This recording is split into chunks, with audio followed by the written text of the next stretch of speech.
Thank you all candidates, Tamarack District 2, for being with us here today. We have 4 of the 5 candidates in this race, crowded field.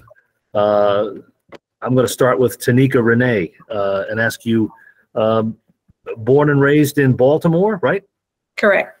Came to Tamarack. You're a small business owner. You spoke in your questionnaire about the frustration and difficulty with getting a permit from City Hall to open a business. Tell us what that was like. Well, there was just a lot of back and forth with permitting, with, I guess the city definitely wants business owners to be safe, of course, which I can totally understand. But I also feel like at sometimes I felt like the employees could just be a little bit more helpful and, just answering the questions and pointing us in the direction of resources that we could utilize to help us be a little bit more successful. What kind of a business were you opening and how long did it take to get permitted? I have a boutique day spa in Tamarack. And so the business, we do manicures, pedicures, facials, waxing, and massage therapy. And so the space that I was taking over, luckily, was already kind of built out for a salon because it was a salon prior. But I felt like the communication just could have went a little bit smoother as far as, speaking across different departments, because there's a lot of departments that are involved with the permitting process. But luckily it didn't take, as long as I've heard from some other customers, not customers, but some other residents. So, just being a business owner, I do have the opportunity to speak to a lot of people in the community on a daily basis. And I know a lot of business owners as well, being a part of the Tamarack North Lauderdale Chamber of Commerce. And so, one person in particular that I'm thinking about, she owns a business in Tamarack as well as Margate. And she was just also, explaining how her process was a little bit difficult and how the process of Margate is a lot less difficult, a lot less cumbersome, and a little bit less expensive when it comes to, having those departments come out and, do your inspections and stuff like that. Okay. Mr. Lanouette, when's the last time you went to a Tamarack City Commission meeting? So normally the city commission meeting falls on the day that I have night school at Kaiser. So I've been attending online the last several years. I watch online with the live feed. Okay. Had you been on the Tamarack City Commission last week when they faced a very important vote, the first of 2 votes on setting the tax millage rate for the coming year? It became, as everything does at Tamarack City Hall, it became a huge contentious battle that lasted for 6 or 7 hours. But with the original proposal, who was right, Michelle Gomez or Mike Gelin? So as a economics background, I feel that at the time of inflation that we are currently seeing and recession looming, that reducing taxes at this time was not ideal. But we could have done a difference in the budget and line items and used that money towards other resources for infrastructure. Reducing the millage rate in the future when we are in a position where infrastructure is taken care of, everyone's well and taken care of at the city level, city workers aren't fearful of their jobs, then yes, the millage rate reduction would be ideal. But saving an individual homeowner, anywhere from $15 to $30 is not enough expense to put our city at risk. Okay. Let me turn this. Okay, go ahead. I side with Michelle on that to reduce, not reduce in the time of recession, because obviously inflation is reoccurring, and at the time of recession and inflation, market rates are higher, costs are higher. The city still has to pay the same expense, if not more, for energy and expense for building. All right, thank you very much. Let me turn to Stuart Michelson. Stuart, nobody's been around this community as long as you have in terms of interacting with local government, and now you want to be a member of the Tamarack City Commission. But let me ask you about this discussion about the millage rate they had, I guess, last week. And because we just had a forum in the llast hour with Mike Gelin and Michelle Gomez, and they remain strongly. She agreed to the slightly lower millage rate. But how would you have approached that vote, that issue on setting the tax rate? I would have been in favor of the lower rate. I think at this time, given the state of the economy, any break you can give to the taxpayers is warranted and welcome. And I was in favor of the lower rate. Okay. We'll get to this with the other candidates here as well, but let me ask you, Stuart, a sort of a 30,000-foot question. What is the explanation for the unusual level of that we see? There's a lack of civility at city commission meetings. There's an unnecessary level of contentiousness.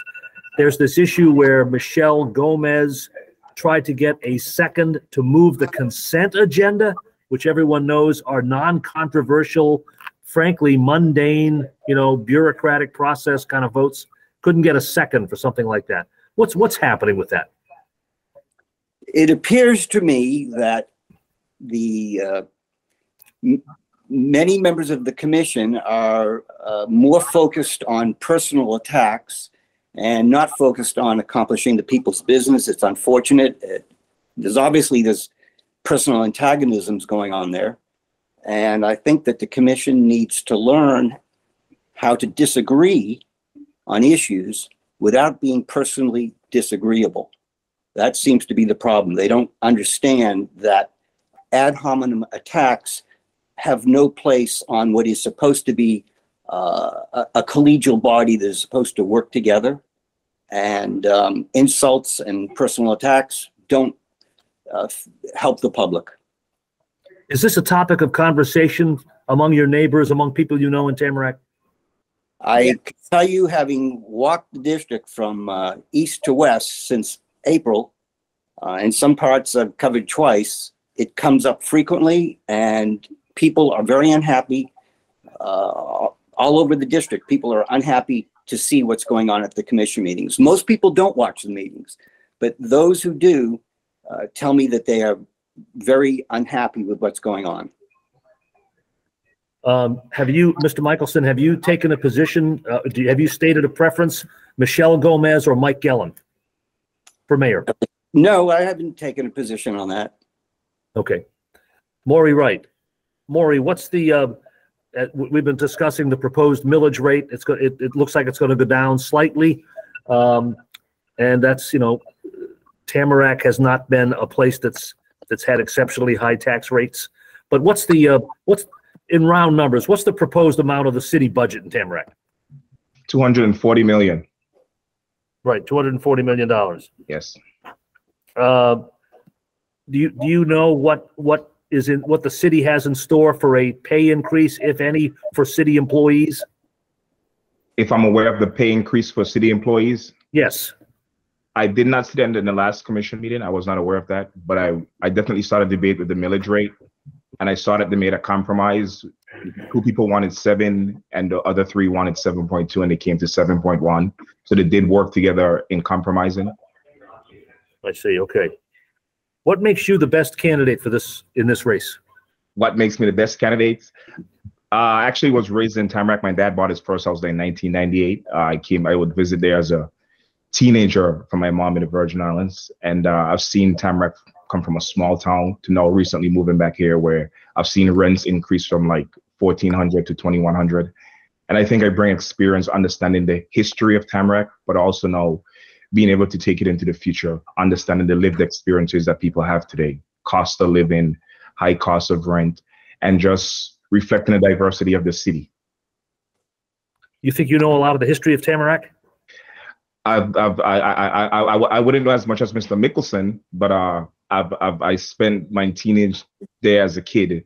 I have a little understanding of what the community was before and what it is, how it's different today. In the history of Tamarack, who's Ed Portner? P-O-R-T. Who's Ed Portner? Ed Portner? I'm not aware who's Ed Portner. Stuart Michelson, who's Ed Portner? He's a former city commissioner of the city of Tamarack. Very good. Miss Rene, I mean this with a slight bit of humor, but not so much. Miss Rene, you've got a background, because you're an Army veteran, you've got a background in issues like conflict resolution, right? Definitely. Yeah, that's the perfect resume to be on the Tamarack City Commission. Okay.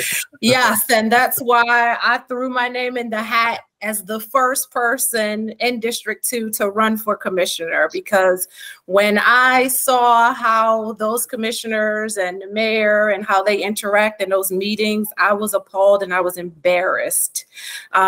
Being as though I do own a business that's centrally located, I have a lot of customers from Coral Springs, from Sunrise, from Plantation, even down, from Pembroke Pines and Hollywood and Miami. And you'll be surprised how many of my customers who don't live in Tamarack know about Tamarack politics and know about how they don't get along and how they bicker and argue. And I thought that this is embarrassing. And I have a lot that I could, contribute to helping Tamarack move towards the future. All right, Ms. Rene, what is your position on the development proposal, which I think is still unresolved? It may even be in litigation, but I want to get a yes or no from you on converting the Woodlands Country Club into single-family homes. Well, my position is this. I won't say that 13th floor is the answer, and I won't say that they're not the answer, but I will say that there needs to be a change. Clearly, something has to happen. When I purchased my home in the Woodlands, the golf course was still in operation. The grass was green. There wasn't a lot of bugs and a whole lot of iguanas like they are right now. There wasn't how many packs of families of coyotes running around like they are right now. Right now, the golf course is not functioning. It's not in operation. The bugs are overrunning. The coyotes are in my backyard. The grass is barely getting cut. And when it does get cut, it gets cut in a very, raggedy way. The machinery that they use is not well kept. So something has to be done, because I didn't buy my home with the intention to live on a dilapidated golf course. So I'm not saying that 13th floor is the answer, but I think that we need to come together as a community within the Woodlands and outside of the Woodlands to figure out what's best for the Woodlands. Is this thing you're describing, this dilapidated conditions, this lack of maintenance, is this the property owner's fault or the city's fault or both? It's neither. It's the golf course belongs to Club Link, and Club Link is the one that's in the process of relinquishing the property to 13th floor. So right now, until the deal is completed with 13th floor and they get the permissions to build, if that's what's going to happen, it's still Club Link's responsibility to maintain. But because it's not an operational golf course, they're doing the bare minimum. The absolute bare minimum. The trees aren't being pruned properly. Nothing is edged. They just come through here with a bush hog. And if you lived outside of, in the country anywhere, you know what a bush hog is. I didn't learn what it was until I was stationed at Fort Polk, Louisiana. This big old tractor trailer with a whatever it is behind it, and they just cut it. They don't give a daggone how it looks. And so it's sad, because I've seen pictures and I hear the stories of how the Woodlands used to be, and people used to have fun and be proud. And I just feel like, in a way, the homeowners, don't feel proud to live here and take care of their property, because the property around us is barely being taken care of and maintained. Okay. Mr. Michelson, can you give us an example of something specific or significant, I should say, that in the last 2 years, the Tamarack City Commission has done or not done that you definitely would have done differently? Sure. In July 2019, when they approved first reading on the rezoning and the land use plan amendment for the golf courses you're talking about, I would have voted no had I been on that commission at that time. And why is that? Because, first of all, there are people who bought homes like me on a golf course and have been paying taxes to live here. And there were other alternatives than to building tract homes all over the golf courses. And I think that the people on the commission should have taken notice of the fact that the Florida Department of Transportation rates Commercial Boulevard a level F as failure. Level F for service, because the road was engineered, designed, and built to carry 60,000 vehicles a day, and it's presently carrying about 75,000 vehicles a day. And if you're to build more homes anywhere that feed directly onto Commercial Boulevard, you're going to take a very bad situation and you're going to make it even worse. So the whole idea, even if a developer had said, I want to build homes on half-acre lots, which certainly would be better than 0 lot line, but if somebody wanted to build half-acre lots here, you'd still have to address the traffic situation. And it appears to me that the city commission, the people anyways who voted yes on first reading, they failed to address that issue, to consider it. And it's still an issue that's out there. And I could say more, but I think I've answered your question. All right. Thank you very much. I don't want to monopolize the questioning. My colleague, Dan Sweeney, always has great questions. So Dan, go ahead. Actually, Steve, I thought that last one was a pretty good question, and I'd like everybody else to answer it. Okay. You know, if for the other 3 candidates, if you were on the dais the last 4 years, point us to a specific decision taken by the commission that you disagreed with. Why don't we go across the screen as far as it looks to me, and we'll start with Mr. Wright. I would say recently they voted on the car allowance for commissioners. I would have voted to eliminate that $700 a month car allowance for commissioners. Okay, Ms. Rene? Actually, Mr. Morey took my answer. I was actually also going to mention that, and I'm sure you guys read my questionnaire. That was one of the things. That is a very controversial topic here in Tamarack. I mean, at least once a week, somebody's posting it on Tamarack Talk Facebook page. I mean, they've been calling me out. I think Joseph actually responded on there and put his position. But my position is also, I think it should be, I don't know if it needs to be eliminated. It definitely needs to be reduced. In my questionnaire, I said that I would actually eliminate it and propose that we take on a fleet of electric vehicles that could be signed out and used by department heads throughout the city who need to, you know, utilize a vehicle. As a previous government employee, I'm very aware of that process. We normally have a motor pool in the military and in the government where you can sign out a vehicle, use the vehicle as you need, and sign it back in. And I think that's more than reasonable. If you don't like the vehicles that are being offered, then you are more than welcome to drive your personal vehicle, and then it would just be at your own expense, or you can request reimbursement mileage as long as what you're using your personal vehicle has been approved, for. So yeah, that would be my proposal as well. Mr. Lanouette, anything different? So one of the issues was the city liaisons for the elected officials. When you're an elected official, you're supposed to be doing the job. You're not supposed to hire someone to do the job for you. This is an expense of $25,000 to $30,000 per individual and mayor. So excess of 25, 140, depending on benefits, any packages that are coming with it. And that's an expense that the city did not need, and that could have been used towards other resources. And in fact, there was a proposal, I believe within the last year, to actually expand that to 25 hours of total work to 29 hours per work for 3 liaisons per commissioner. Is that right?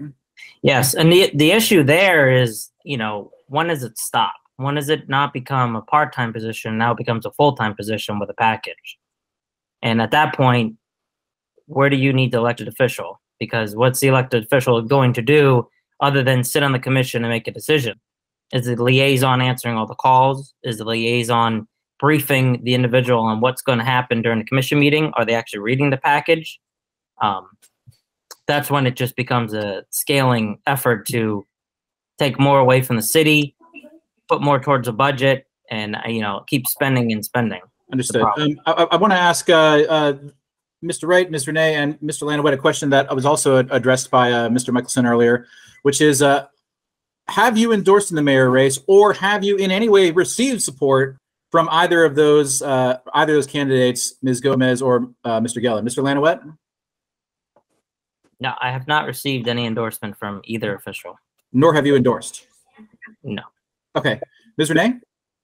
Nope, neither received support or endorsement or have endorsed. Okay. Mr. Wright? Same answer.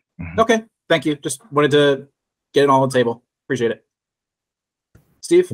Yes, all right. Mr. Michelson, to go back to Mr. Lanoette's observation, a very good observation about these duplicative city liaisons on the city payroll.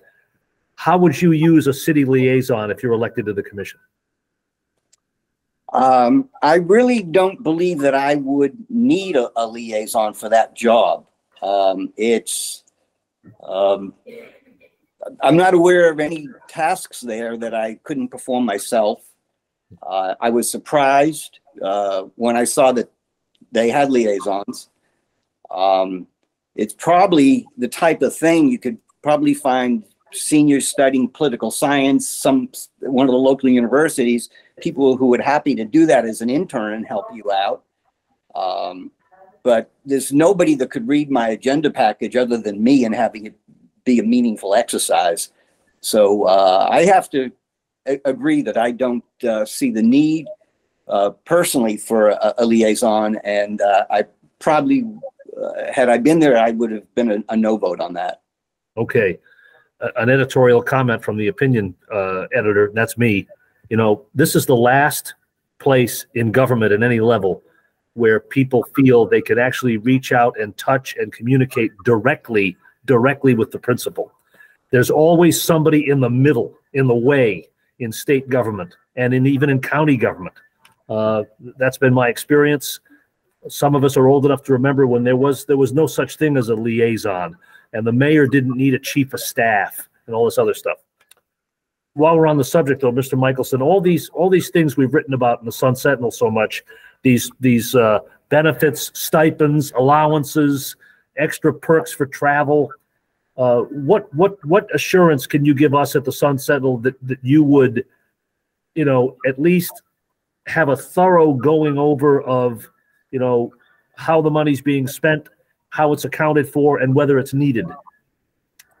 Well, first of all, I understand that being on the city commission is supposed to be public service.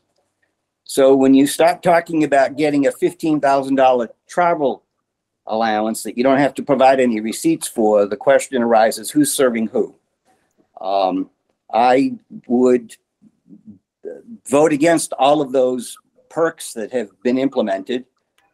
Just by way of reference, it's interesting to note that Broward County, I believe, still has a $200 car allowance for the commissioners, and look at the size of the districts those people serve compared to being a District 2 commissioner, say, in the city of Tamarack. So the concept of a $700 car allowance is, to me, out of the question. I would vote against that. I would abolish that. And these other perks that have been added in really demand some scrutiny, because it's just not appropriate, especially now when people are hurting and a lot of people having trouble making ends meet. It's not appropriate to see people receiving these allowances and stipends that have not really been tailored to meet any specific need. I think I lost you, Steve. Yeah, he looks like he's frozen. Yeah, With any luck, he will return to us. But in the meantime, I want to ask Mr. Wright.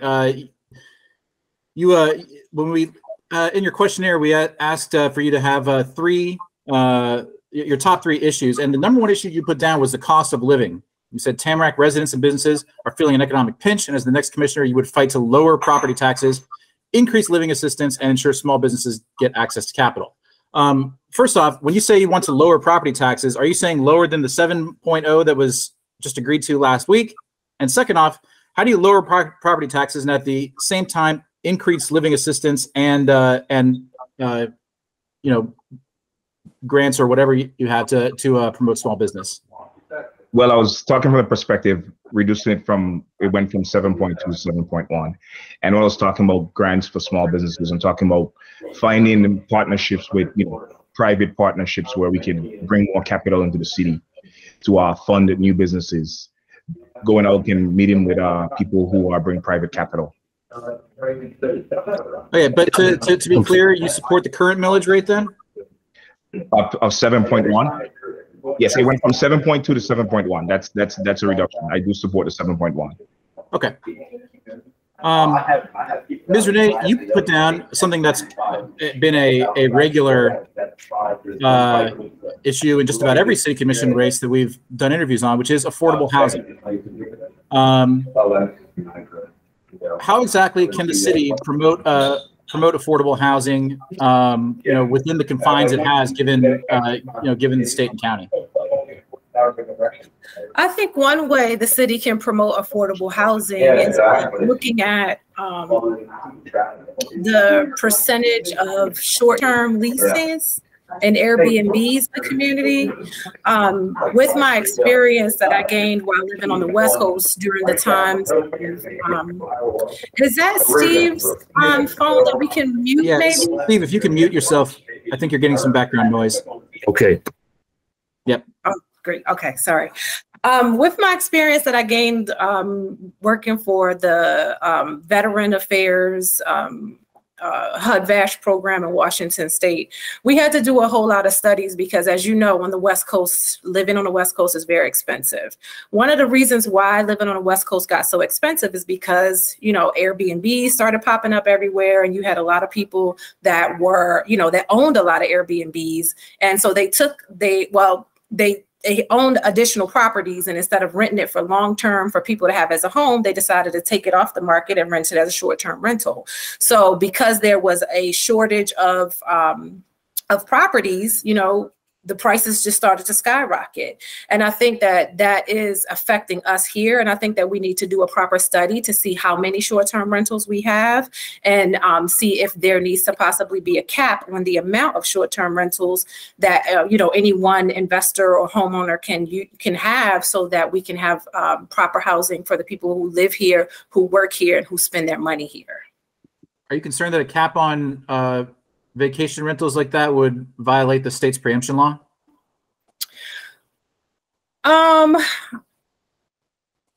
I would have to do some research on the state law just to make sure. But I think that in the long run, if there are some conflicts between a cap and the law, we would just have to do what we need to do to figure out what would be the best avenue of approach. Fair enough. Mr. Michelson, Your voice has dropped out. I'm not hearing you. You put down overdevelopment as your top issue when we asked to list your top 3 issues. I've found in talking to other city commissions that seems to be at loggerheads a lot of the time with people who are saying the big issue is affordable housing. The best way to get more affordable housing is to increase housing stock, but obviously then that is a problem with overdevelopment. So how do you guarantee that people can afford a place to live while also kind of keeping the neighborhoods in the way you want to see them? Well, a good question. The city has already created a problem there because it has allowed housing to be built, and the housing that has been built, and there's been some recent projects, has been basically median income housing. And there have been 2 studies done, one in 2018, I believe, by this county, and then 2019, the city had its own study done. Both of those studies show that the city has a surplus of median income housing, and it has a serious shortage of low income and very low income housing. And what the city has done in the last decade is it's allowed housing to be built that didn't incorporate any element of low or very low income housing. And what it should have done was, if they wanted to build the housing, it should have been mixed income housing, which allows you to provide places for low and very low income people to live. But the median income element allows you to still have your commercial base flourish. And the city has chosen not to do that. And it's just been adding to the already surplus median income housing stock it has. So here's the situation we now find ourselves in. I agree that the city should have some low and very low income housing, but it has overbuilt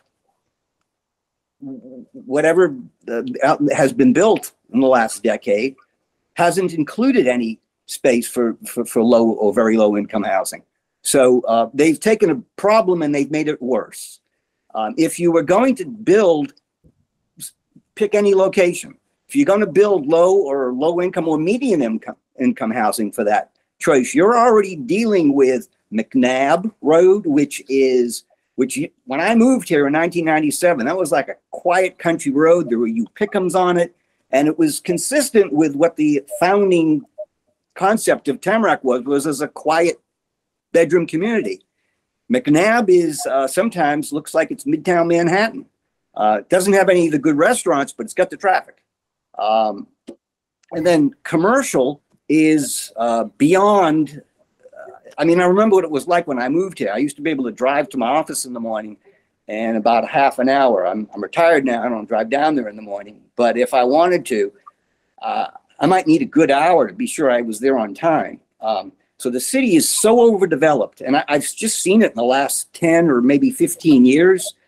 And so we've created a real jam, a real problem.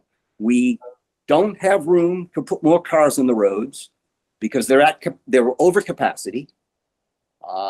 But I acknowledge that there's a element that we don't have for, as I said, the lower income bands, they don't have housing that they can use. And of course, a city the size of Tamarack should incorporate in its mix of housing for different income groups.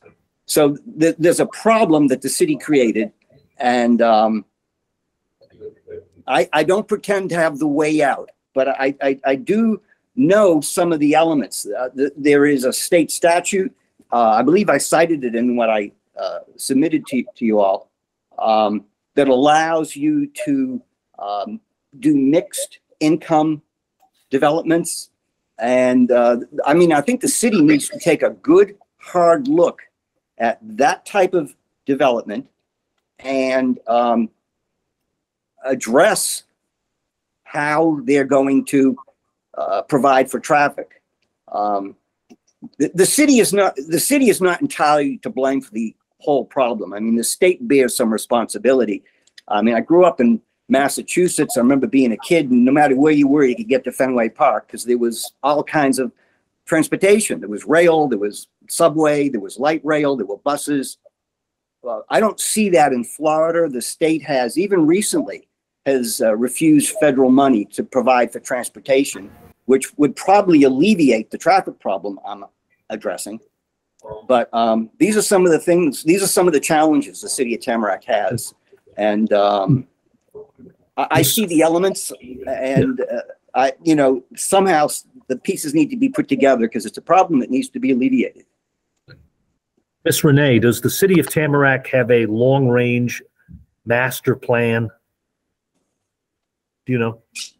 A long-range master plan as it pertains to what? Well, it may be different nomenclature in different cities, but it's growth. It is it is what it will deal with parks and recreation, community services. It's what the city of Tamarack wants to look like in the year 2040. I will say that I have not seen a long-range master plan for Tamarack, but I will say that the motto speaks for itself. It's the city for your life. Okay. And I think that Tamarack was originally, like Mr. Michelson said, a sleepy little town, where people came. And unfortunately, my view on it is the place where people used to come to die. Okay. Right now, no, this is the place where people come to live. And unfortunately, a lot of people are, it's uncomfortable, the period that we're going through right now, because we are growing and rightfully so. We should be growing. The Tamarack of 2022 should not be the Tamarack of 1970, right? So we just have to see how we can grow in the most comfortable way as possible, with expecting some discomfort, but also keeping up with our neighbors in Plantation, in Coral Springs, in Sunrise. Right now, people that come from out of town shouldn't be looking at those other cities to come and to live and to spend their money, because Tamarack doesn't have that much to offer. Right, we should be competitive in that market and having the restaurants, having the things to do, having the recreation for all types of people, not just the elderly people, but the young people with families as well. Right. The city is changing demographically tremendously compared to the Tamarack I remember in the 1980s. Exactly. Describe very briefly, Ms. Rene, what's in District 2? What is, these are, you have, the mayor is at large, the mayor is citywide, but do you also run citywide or run in a smaller district? We run in a smaller district. So District 2 is comprised of the Woodlands, where myself, Mr. Michelson, and Mr. Lanouette live. And then it's kind of broken up in a weird little way where it kind of skips down to University, and then we go University and Commercial. If you go west on Commercial between University and McNabb, then that's District 2. So in those areas is a lot of residences, but it's a lot of businesses. I feel like it's a lot of businesses compared to some of the other districts. But yeah, it's a lot. Mr. Lanouette, what's the annual salary of a Tamarack City Commissioner? Annual salary is 48. Oh no.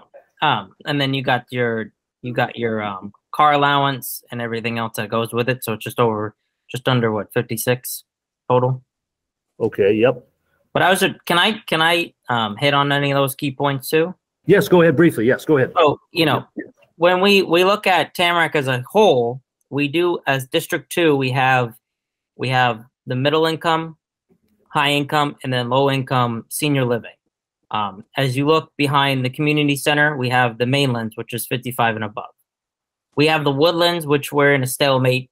We currently have the legal battle between the city and 13th floor.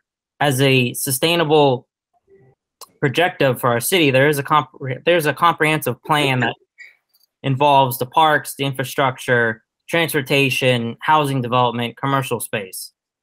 Where we've been going the last several years, 4 years that I've been here, every space that's been available has been built ineffectively. As a sustainable standpoint, instead of building a large, I want to say it's 100 square foot storage building, there's multiple storage facilities in Tamarack.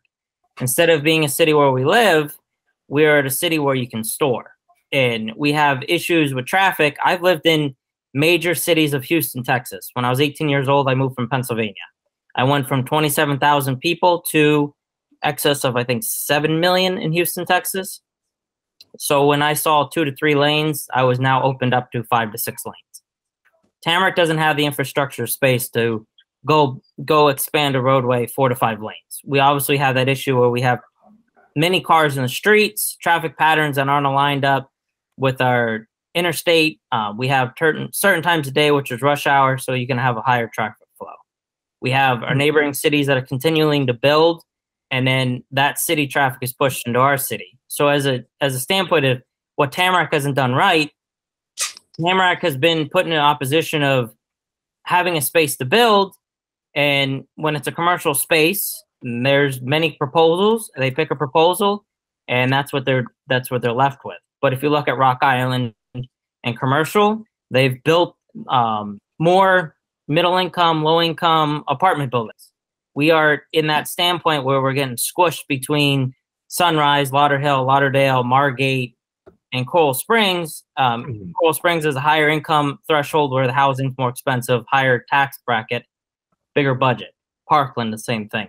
Mr. Lanouette, are there too many cities in Broward County?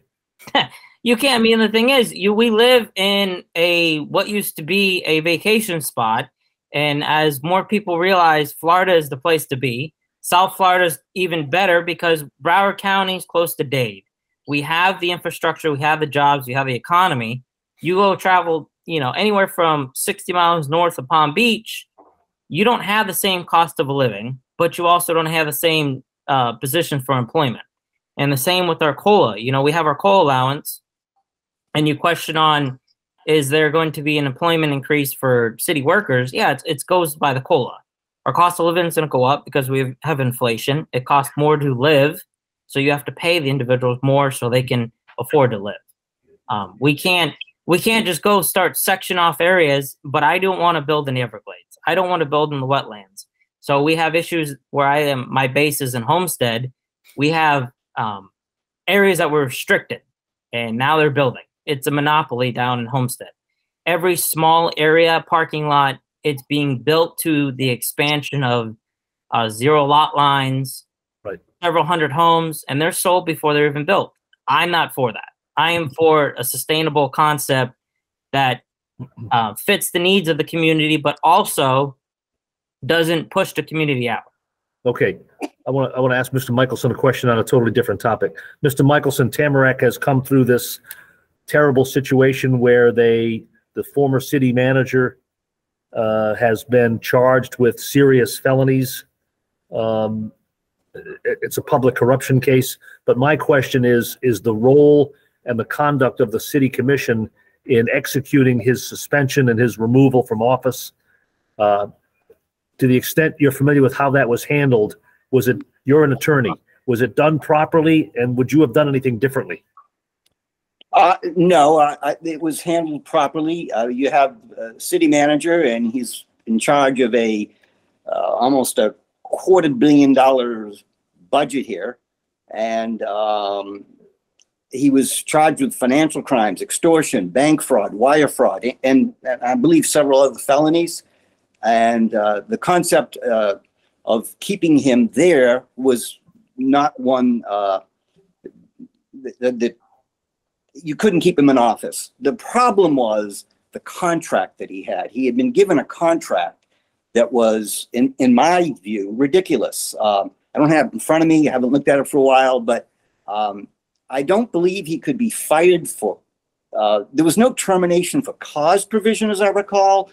There was nothing in there about his obligation to maintain a certain image and dignity, and didn't address if he was charged with a felony. It was just one of the worst city manager contracts I've ever had the opportunity to review, and I've reviewed many.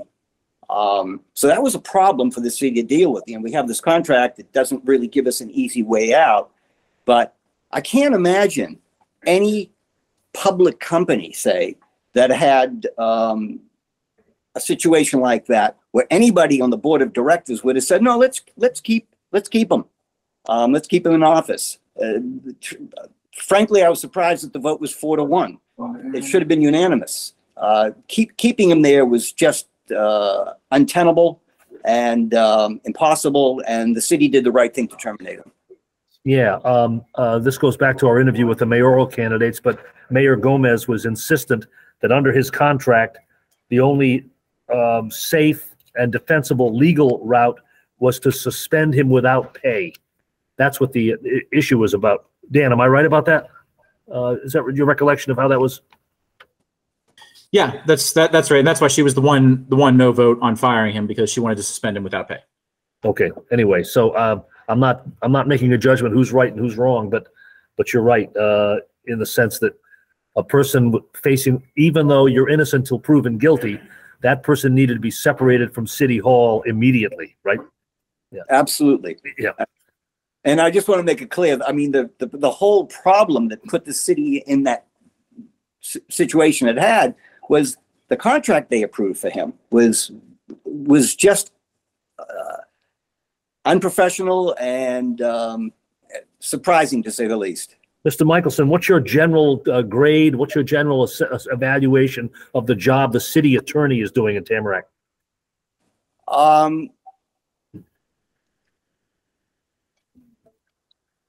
There's some things that have been done that I was very unhappy with. And apparently the city commission was. The retention of counsel to handle the 13th floor matter, I was very disappointed in the choice that was made. I could have thought of a half a dozen choices in a minute that would have been far superior to the choice we had. And I think the results prove what I'm saying. Finally, they ended up getting good counsel, but they could have done that a year ago. But other than that one situation, I don't really have any criticism other than that. Given the tenor of the city commission meetings, he doesn't have an easy job,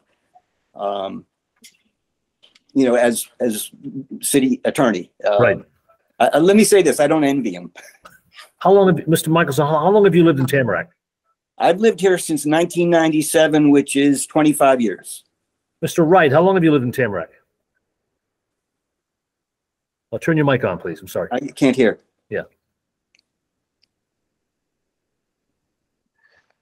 I've lived in this greater Tamarack area for over a decade, and I've lived here in this part of Tamarack now for the past couple of months. Okay. Have you ever run for elective office before? Yes. My mom had cancer. I was taking care of her. And she lost her health insurance, and there was an open seat where she lived in Weston, and I ran to go to Tallahassee to fight for healthcare. My mom is cancer free, and I think that's the reason I ran for office. Well, that's very good news to hear, but I'm not clear of something. If you've lived in Tamarack for more than a decade, I lived in the greater Tamarack area. I live right across an Atlantic, right across by Pompano and Atlantic in a greater Tamarack area.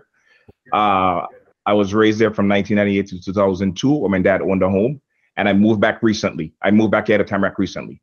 The greater Tamarack area. You consider Weston part of the greater Tamarack area? No, not Weston. No, I was in Weston taking care of my mom over the last couple of years. Okay. I came back from grad school, and I was in Weston taking care of my mom, and that's why I ran for state rep in Weston.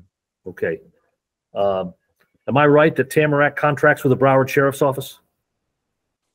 Yes. Mr. Wright, how well is that arrangement working out for the taxpayers of Tamarack?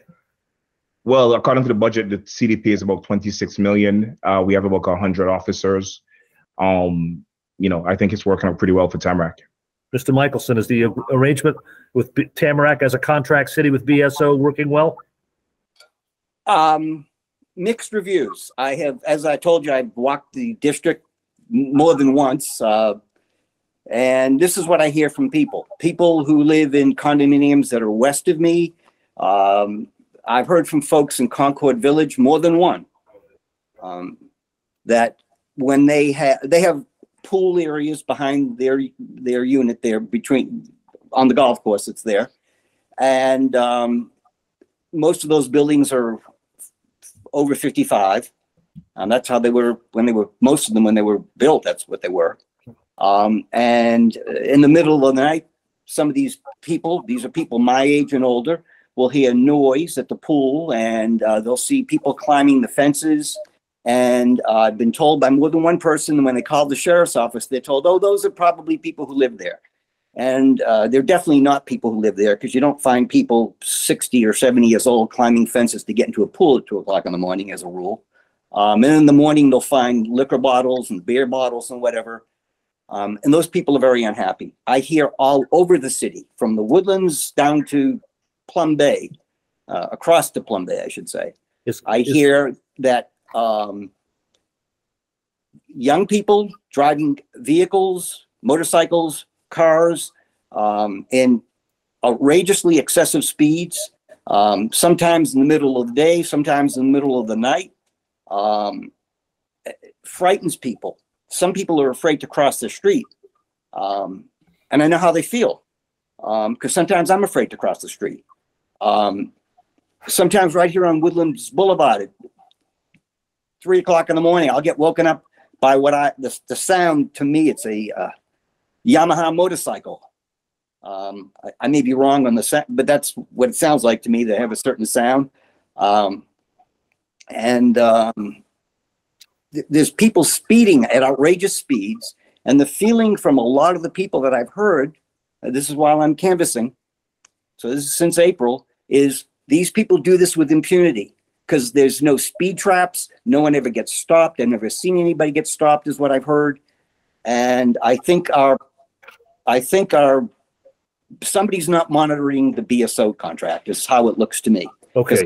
Having been involved with the representation of cities for over 40 years, I know that it's a commercial transaction, and it's a contract that requires careful monitoring. And if it was being monitored, you wouldn't find this type of complaint being so common. Right. By the way, you've been a city attorney, have you, or haven't you not? Yes, I have. Where? Officially, I was the city attorney in Sunrise for about 2 years. But prior to that, I acted as city attorney on occasion when the city attorney was pregnant or sick or something. And then for many years, in the early 80s, I acted as the city attorney in Deerfield Beach when their regular city attorney couldn't be there. I would fill in and sit in at the city commission meeting. So I've been sitting in commission meetings as a city attorney, even though I wasn't the formal city attorney, as early as 1982. I want to get Miss Renee's take on a couple of these points. Miss Renee, first of all, have you been walking door to door and canvassing voters in District 2? Have you had time to do that? Yes, I've had the opportunity to do that. And also because, like I said, I'm a local business owner, I also speak to my customers as they come in. And I have a lot of customers that live in my district because my business is also located in my district. Okay. And as far as the BSO contract is concerned, I would like to, number one, just step back and just talk about contracts in general. I am a certified contracting officer representative with the federal government and have worked and monitored many contracts with the Department of Veteran Affairs and the Department of Defense. And so that requires a certain level of training and a certain level of competency and a certain level of assertiveness to be able to say, hey, this is not going as it should be planned, or this is going as planned. So I think, we just need to make sure that the people that we have monitoring the contracts, when the RFPs come out, that these people are monitoring the contracts and making sure that all of the duties and assignments within the contract are being met and satisfied. And they need to be monitored on a monthly basis or quarterly basis at the very least. So, I mean, complaining about the contract and how it's being executed is one thing, but we have to see and make sure we're doing our due diligence to make sure that the individuals who are in charge of monitoring the contracts are properly trained and equipped to do that. I have spoken to a lot of residents here in, my district.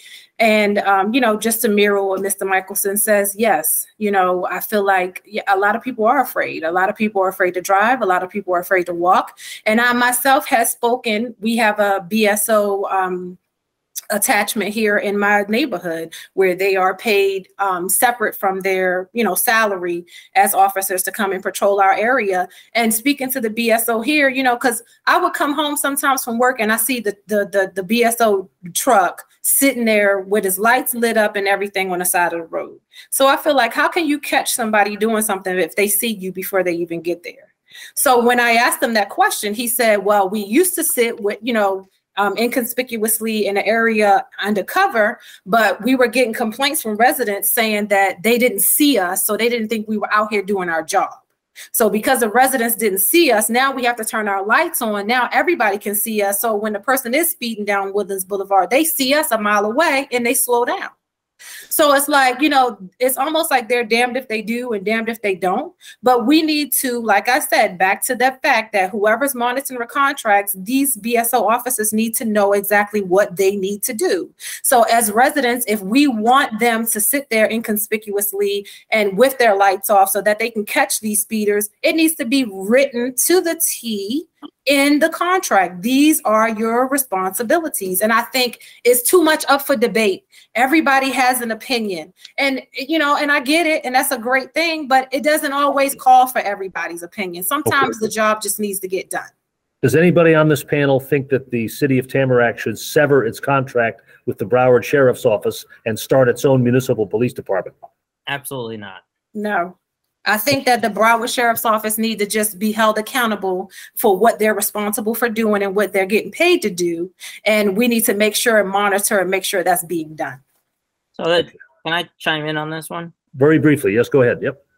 I've been endorsed by BSO. I have several friends that are officers throughout the country. So I'm sorry to interrupt, but hold it right there. This has been a big issue in a school board race. The Broward Sheriff's Office says it does not endorse candidates for. So correcting, okay. IUPA 6020. I was endorsed by. I'm sorry. Okay, this is a union representing road patrol deputies, right? Yes. What is IUPA? What is it? Yeah. International Union of Police Association. Okay, go ahead, Joseph. Sorry. Union component. Yes, yep. When you have 100 officers to 68,000 city residents. How are we going to blame them on basically not doing the job to a standard when we have individuals that will watch and witness a crime happening and failure to report it, or they are knowingly also speeding? So we have residents in every neighborhood across our district that actively speed in their own neighborhood and cause damage to property.